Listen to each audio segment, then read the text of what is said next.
I love celebrity and Hollywood caricatures from the golden age of Hollywood. Warner Brothers have done quite a few of these, and I love dogs, so I was really looking forward to Hollywood Canine Canteen.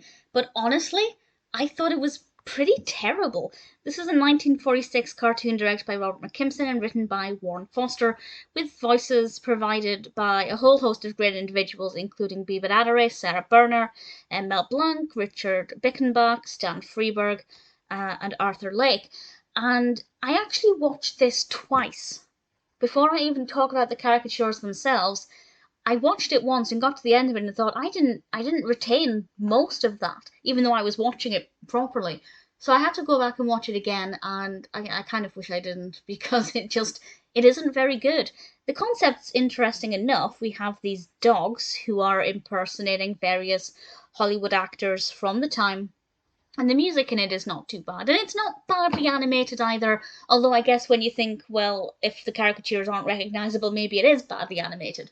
But the rest of it's okay. But I think the reason I found it to be quite poor is that the caricatures themselves are, well, there are people who I don't recognise, which on the one hand may seem like that's not the cartoon's fault, but usually when they caricature people around this time, they do really big names and they really push the boat out with caricaturing celebrities who are very iconic and recognizable. And I had to look up the list on Wikipedia once I'd finished, and I realized that hardly any of them, more than half, are names I'd never heard of. And the ones I had heard of, most of them I didn't recognize as caricatures, and I didn't think they were very good caricatures at all.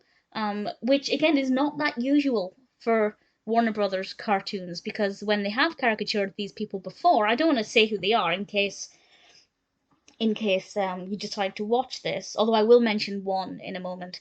But normally they're much better, and I was just really disappointed. Maybe it's because they were going with the dog angle. It was much more difficult than if they were, human characters. But at the same time, I feel like they still should have been recognizable because it's Warner Brothers. They had a lot of talented artists, and it really disappointed. It failed at every possible opportunity. The music, as I said, was okay, but the animation's questionable, the narrative's not that interesting, the pacing is terrible, it's not engaging. And as I said, I went onto Wikipedia, and even Wikipedia isn't sure. There's one, and this is the only one I'm going to mention, but the reason I'm mentioning this is because I love this person.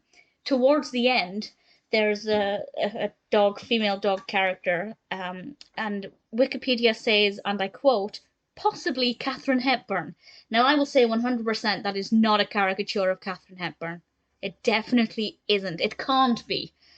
But that's the point I'm trying to make. Even whoever wrote the Wikipedia article, who's got a lot more knowledge about this particular cartoon than I do, could not work out who that was meant to be. Now, I love Katharine Hepburn, and if that's meant to be Katharine Hepburn, well, again, Warner Brothers caricatured Katharine Hepburn in other cartoons and did it very well, so maybe they just struggled with the canine aspect of it and it just didn't work very well. Um, but yeah, that was not Katharine Hepburn. It can't be. It really can't be. Check it out if you like this kind of cartoon, because I think you should give it a watch to see how not to do it. But then also make sure you watch some of Warner Brothers' other caricature cartoons, because they've done it before in other cartoons. Well, I say before, I don't know the exact dates of the other ones, so they could have came after this one. But the point is, there are other Warner Brothers caricature cartoons that are significantly better than this.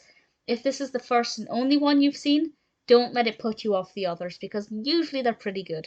But unfortunately, Hollywood Canine Canteen just didn't do it.